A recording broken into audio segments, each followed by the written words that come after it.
세상을 감동시키는 힘이라는 제목 가지고 같이 말씀을 나누겠습니다. 사람들이 세상을 살아가는데 세상이 얼마나 삭막하고 얼마나 각박합니까? 우리는 지금 생존 경쟁 사회를 살고 있고 또 살아가는 게 많이 힘들고 어렵습니다. 그래서 사람들의 마음에 어떤 마음이 있냐면 감동을 받고 싶다라는 마음이 누구에게나 있습니다.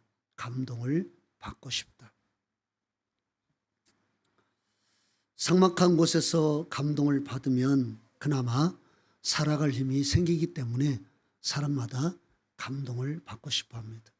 그러나 세상이 너무나 각박하기 때문에 이 세상에서 감동을 받는다는 것은 결코 쉽지가 않죠. 그래서 사람들이 어떻게 합니까? 영화나 드라마나 스포츠를 많이 봅니다. 왜 그렇습니까? 드라마나 영화에는 감동이 있거든요. 그리고 스포츠에도 각본 없는 감동이 있습니다. 그래서 사람들이 그러한 것에 몰두하는 것을 볼 수가 있죠. 사람이 감동을 받으면 이 면역 체계가 증가한다고 합니다.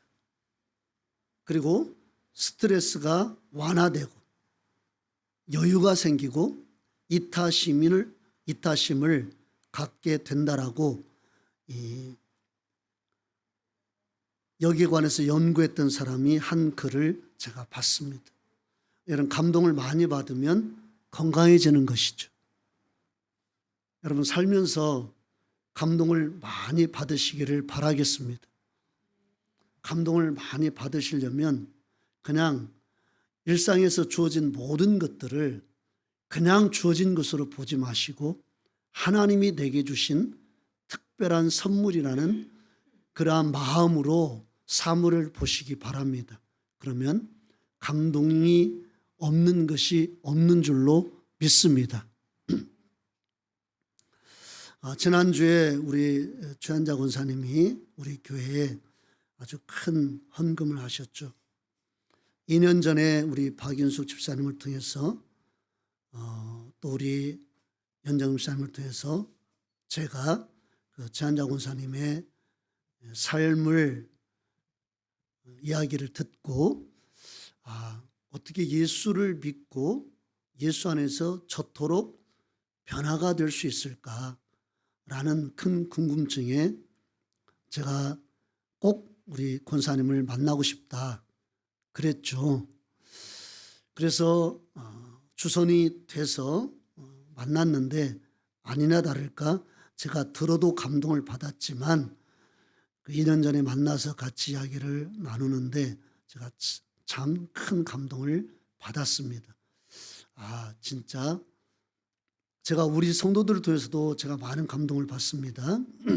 우리 성도들이 어려운 중에서도 그 어려움을 극복하고 그 삶을 헤쳐나가고 이겨내고 하나님 앞에서 충성하는 우리 성도들의 모습을 볼 때마다 제가 큰 감동을 받습니다. 하나님께 늘 감사하고 그래서 제가 우리 성도들을 보면 제가 너무 작게 느껴져요.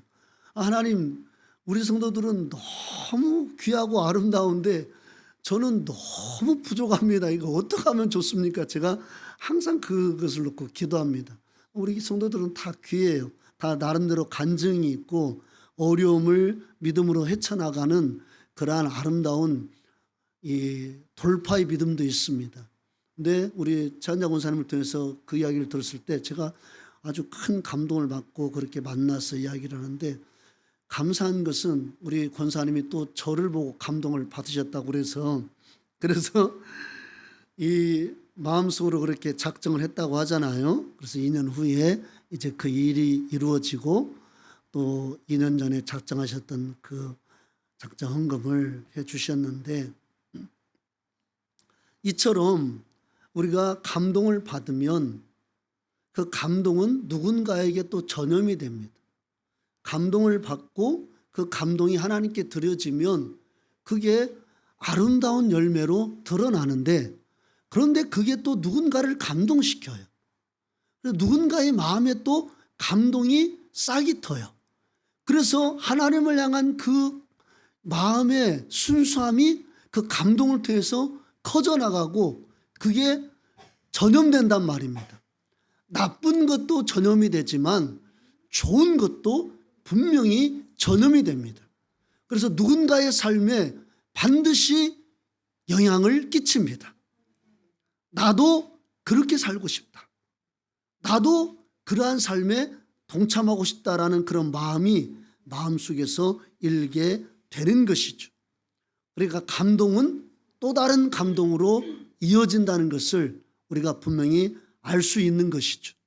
우리 교회는 감동이 또 다른 감동을 낳고 그 또 다른 감동이 또 열 쌍둥이를 낳고 그 열 쌍둥이 감동이 또 20쌍둥이 감동을 낳고, 그래서 감동이 증폭되어서 교회 올 때마다 여러분의 면역 체계가 증가되고 또 스트레스는 해소되고 그리고 여유는 생기고 이타심은 풍성해지기를 바라고 하나님과의 관계에 있어서도 깊어지기를 바라겠습니다. 오늘 본문은요, 감동과 관련된 말씀이 기록되어 있습니다. 본문 20절 보면 예수님께서 이제 그 예수님의 중보 기도가 제자들을 통해 장차 미래에 믿게 될 성도들을 위한 기도까지 나가게 됨을 알 수가 있죠. 그런데 본문 20절에서 26절에 보면 하나됨을 4번 반복하고 있습니다. 하나가 되게 달라는 그 중보 기도가 4번 반복되어 있어요. 그러니까 예수님은 구원받은 미래의 성도들이 꼭 하나가 되었으면 하는 마음을 중보 기도를 통해서 밝히고 있습니다. 제자들을 위해서 기도할 때는 한 번 하나됨을 위해서 기도했지만, 그러나 제자들을 통해서 미래에 믿게 될 성도들을 위해서는 무려 4번이나 하나됨을 강조하고 있습니다. 당연히 그렇지 않겠습니까? 숫자가 많아지면 그만큼 하나 된다는 것이 어렵기 때문에 예수님께서 미래 성도들을 위하여서 하나됨을 계속해서 기도하고 있는 것을 우리가 볼 수가 있습니다. 지난주에 제자들의 그 하나됨은 예수님의 이름을 높이는 데서 온다라고 말씀을 드렸습니다. 우리가 예수 이름 아래 모여서 예수 이름을 어떻게 하면 높일까? 어떻게 하면 그 이름 앞에 합당한 영광을 돌릴까? 그렇게 그 이름을 생각하면 우리가 예수 안에서 하나됨을 유지할 수 있다라고 말씀을 드렸습니다. 그런데 오늘 본문은요, 미래의 성도들이 하나됨을 유지하는 그 놀라운 힘은 어떤 것에 있느냐? 22절에 그 사실을 밝히고 있죠. 우리 22절 읽어봅시다. 22절 시작. 내게 주신 영광을 내가 그들에게 주었사오니 이는 우리가 하나가 된 것 같이 그들도 하나가 되게 하려 함이니이다. 아멘. 여기 보면 내게 주신 영광을 내가 그들에게 주었다. 내게 주신 영광을 그들에게 주었다 이렇게 말씀하고 있죠. 예수님의 영광은 제가 말씀드렸습니다. 십자가라고 말씀드렸습니다. 그런데 그 십자가를 성도들에게 주었다는 거예요. 내게 주신 십자가를 통해서 올 영광을 내가 장래 믿게 될 성도들에게도 주었다는 겁니다. 그러니까 성도들도 자신이 져야 될 십자가가 있다란 말이에요. 왜 성도들에게 자신이 져야 될 십자가를 주셨을까요? 20절 하반절 보면 그들도 하나가 되게 하려 함이니이다 이렇게 말씀하고 있죠.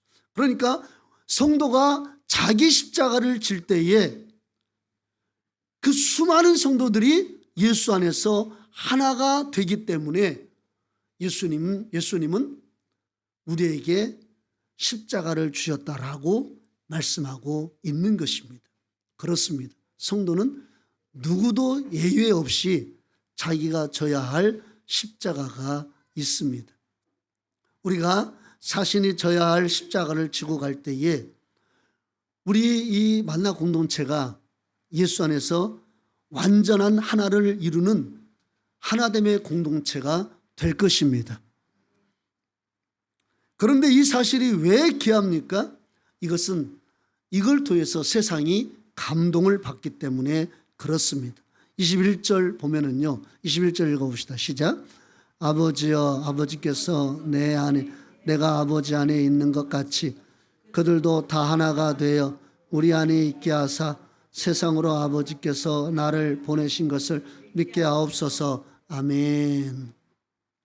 우리가 하나가 된 신앙생활을 할 때에 우리는 예수님 안에 거하는 삶이 된다라고 말씀하고 있죠. 그래서 그들도 다 하나가 되어 우리 안에 있게 하사, 중반절에 이렇게 말씀하고 있습니다.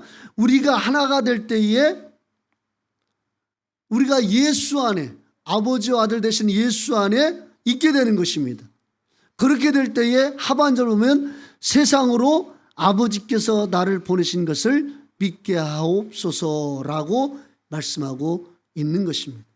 그러니까 우리가 하나가 될 때, 예수 안에서 하나가 될 때 세상 사람들은 그걸 통해서 예수 그리스도를 발견하게 되고 예수 그리스도를 믿는 그러한 길이 열리게 된다라는 사실입니다. 그러니까 세상 사람들이 뭘 통해서 감동을 받느냐?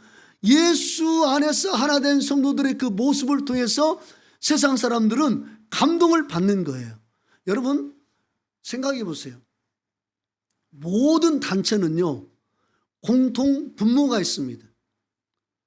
어떤 모임을 보면 뭐 부산 사람의 모임이든지 경남 사람의 모임이든지 호남 사람의 모임이든지 어떤 모임이 이렇게 뭐 지역을 따라서 어떤 단체를 만듭니다.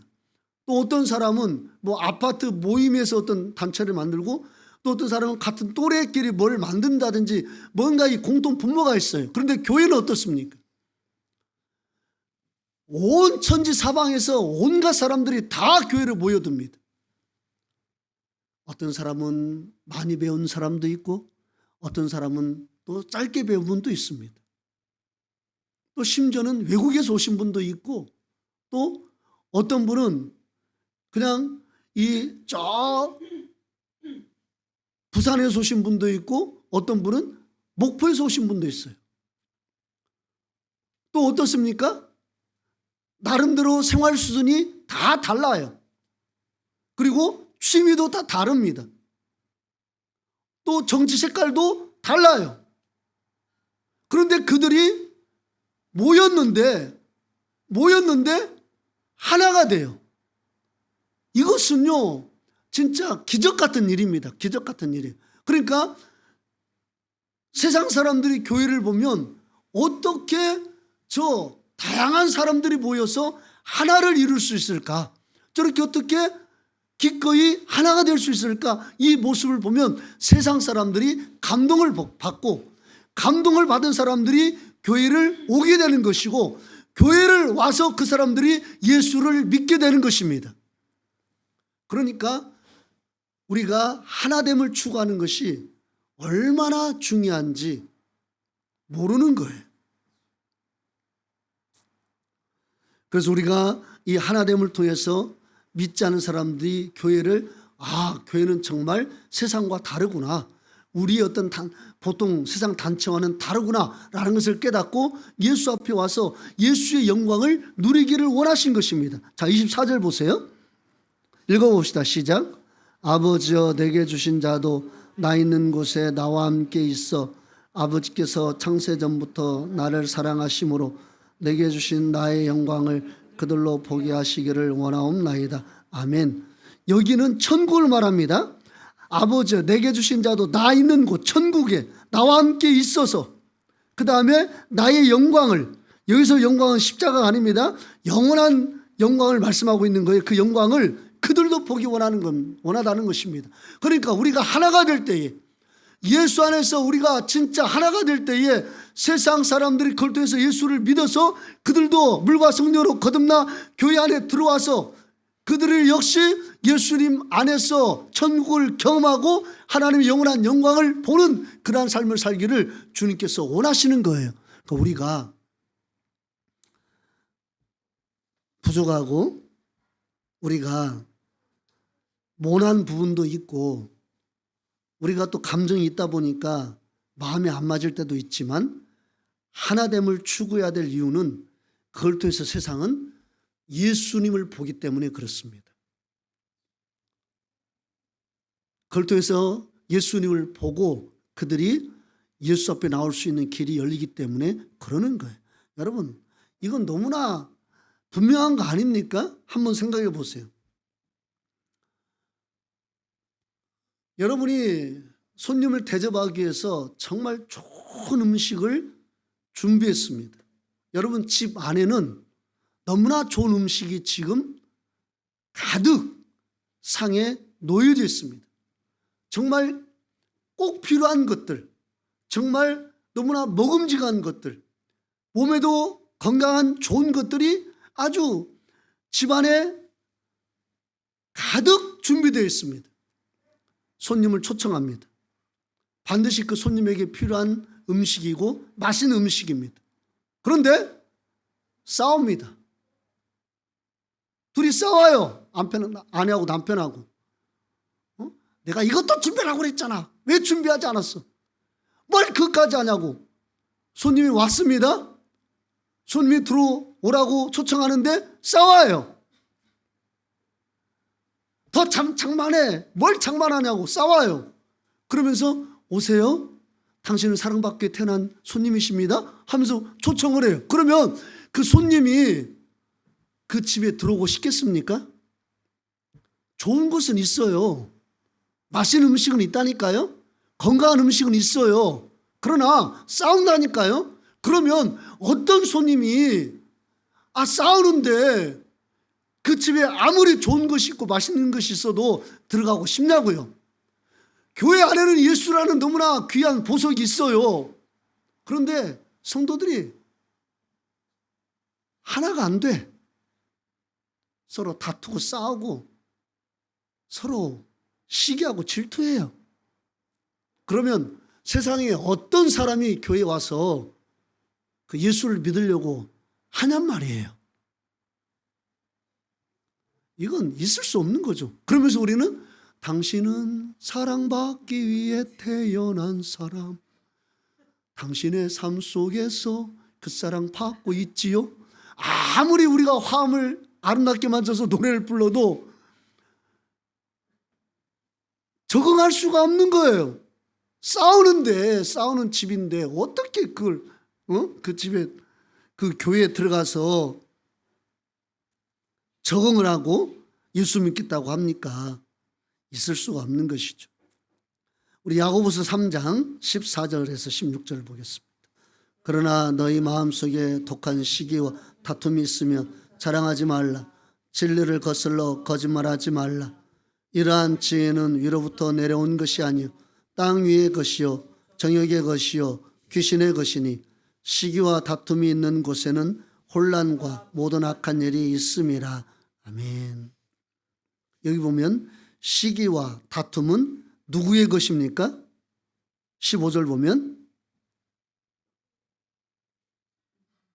땅의 것이고 정욕의 것이고 누구의 것이에요? 결국 귀신의 것입니다. 귀신의 거예요. 그러니까 교회 안에 시기와 다툼이 있으면 이건 땅의 것이고 정욕적인 것이고 가장 중요한 것은 귀신의 것이 되는 겁니다. 그러니까 교회가 하나님을 예비하는 아름다운 장소가 아니라 귀신의 놀이터가 되는 거예요. 우리가 하나 되지 않고 서로 시기하고 다투고 뒤에서 질투하고 서로 욕하면 우리 교회는 하나님이 영광 받으시는 곳이 아니라 귀신의 놀이터가 되는 거예요. 그러니까 우리가 찬양을 해요. 막 열심히 눈물 흘리면서 찬양을 해. 막 기도도 뜨겁게 해요. 근데 예배 끝나고 뒤에서 막 서로 시기하고 질투하고 다퉈요. 그러면 뭐예요? 귀신이 장난치고 있는 거예요, 교회에서. 그러니까 우리가 예배를 같이 모여서 드리는 것도 중요하지만 축도가 끝나고 난 다음에 삶으로 드리는 예배도 중요한 겁니다. 그러면 그걸 통해서 사람들이, 교회 처음 온 사람들이 야, 이 교회는 정말 다르구나, 그것을 느끼고 거기서 우리의 모습을 통해서 살아계신 예수님을 보게 되는 거예요. 야, 정말 이 교회는 다르구나. 왜냐하면 세상 사람들도요 듣거든요, 교회가 어떻다는 것을. 지금 교회가 얼마나 시끄럽고 얼마나 교회가 요란스럽고 교회가 그렇게 갈라지고 찢어지고 그냥 나눠지고 그렇게 서로 욕하고 그냥 하나 되지 못하다는 것을 교회도 알지만은요 세상 사람도 다 알아요. 다 압니다. 그런데 만나교회를 왔더니 아, 이건 뭔가 달라. 아, 이 교회가 작으니까 그렇지? 여러분, 안 그렇습니다. 작아도요 싸우는 교회는요 박 터지게 싸워요. 진짜 막 피가 터진다니까요. 교회가 작으면 뭔가 좀 가족 같은 분위기가 있어야 되는데 작다고 해서 그 교회가 분위기가 좋고 하나가 되는 것이 아니에요. 작아도 얼마나 열심히 사명감을 가지고 싸우는지 몰라요. 그냥 막 죽도록 싸워요. 그냥 막 사명을 가지고 싸워요. 진짜 어떻게 그럴 수 있을까 싶을 정도로 성도가 몇 명 없는데도 그냥 끝까지 싸워요. 그래도 나는 남겠다 이거예요. 나는 내 믿음 지키겠다는 마음으로 막 싸워요. 그래도 교회를 안 떠나. 사명감을 가지고 교회를 지키면서 싸워요. 안타깝죠. 안타까워요. 그런 교회들이 없으면 좋은데 있다란 말이에요. 그런데 성경은 그게 바로 귀신의 것이래요. 정욕의 것이고 내가 정욕대로 사니까 그런 일들이 나타나는 것이고 세상이 일하는 일이기 때문에 세상 것이라고 말씀해요. 그러면 거기 어떻게 하나님이 역사할 수 있냐는 것이죠. 역사할 수가 없는 것이죠. 우리 만나교회는요 지금까지 교회가 부흥 안 하는 것은 참 하나님 앞에 죄송스러운 것이 있지만 언젠가는 부흥할 줄로 믿습니다. 그러나 감사한 것은 우리 만나교회는 뒤에서 서로 다투거나 시기하거나 원망하진 않아요. 저는 그게 제가 목회할 때 가장 중점을 주는 중점 사항입니다. 그래야 하나님이 받으시는 교회가 되지 않겠습니까? 하나님이 기뻐하시는 교회가 되지 않겠어요? 교회 왔는데 그렇게 힘들게 왔는데 교회에서 서로 싸우면 얼마나 마음이 아픕니까? 저는 그런 교회를 절대 원치 않습니다. 제가 원하는 교회는 작든지 크든지 성령 안에서 하나됨을 지키는 거예요. 사랑의 띠로 하나가 되는 것입니다. 누가 어떤 허물을 가지고 기도를 부탁해도 그냥 기도해 주지 그 허물이 그냥 어떤 흠으로 드러나는 그러한 교회가 되기를 원치 않아요. 어떤 흠 같은 것을 가지고 기도를 부탁해도 그것을 가지고 같이 기도해 주는 교회가 될지언정 그 흠을 가지고 수근거리는 그러한 교회가 되는 것을 원치 않습니다. 저는 우리 교회는 얼마든지 그러한 교회가 될 것으로 저는 믿습니다. 지금까지 우리 그렇게 생활해 왔잖아요. 우리가 내 남편의 흠을 드러내고 내 아내의 흠을 드러내고 내 어떤 누구의 흠을 드러낸다고 해서 그게 가십거리가 된 적이 있습니까? 우리 그런 적 없잖아요. 그럴 때 우리는 같이 기도하잖아요. 여러분이 누군가 저에게 이야기하면 제가 누군가 이야기하지 않아요. 목회자에게 어떤 이야기를 했을 때 그 이야기가 누군가에게 흠이 되는 이야기라면 제가 될 수 있으면 그러한 얘기를 다른 사람한테 하지 않습니다. 그것은 교회 분위기를 좌우하는 중요한 어떤 요소이기 때문에 제가 그러는 거예요. 제가 들은 말들은 많지만 여러분이 하지 않아요. 여기에서 들은 말은 많지만. 왜 하지 않습니까? 그게 꼭 흠으로 그 사람에게 드러날까 봐. 그래서 그 사람을 판단할까 봐 그게 두려워서 제가 말하지 않는 거예요. 그리고 그 사람이 어떤 말을 했을 때 내가 여러분이 그 말을 할 필요는 없잖아요. 혹시 비밀로 한 얘기일 수도 있으니까 제가 하지 않는 거예요. 그것이 우리 교회를 하나 되게 하는 가장 강력한 힘일 수 있는 거거든요. 제가 처음에 인천으로 부임했을 때부터 제가 지켜온 하나의 원칙입니다. 앞으로도 제가 그렇게 지키기를 원하고 우리 성도들도 그렇게 되기를 원합니다. 아멘. 누구 집사 기도 많이 필요해. 기도도 안 해. 아주 큰일 났어 그거. 이런 것보다 이것은 이게 마치 위하는 것 같지만 위하는 게 아니에요. 그게 진짜. 그게 위하는 게 아니에요. 진짜. 그냥 어떤 집사님에게 어떤 기도 제목이 있는 것 같은데 그분이 잘 회복할 수 있도록 기도합시다.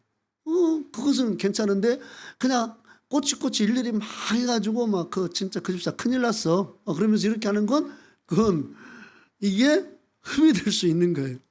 우리가 아다르고 어다르다고 어떤 식으로 기도를 부탁할 것인가도 중요한 것입니다.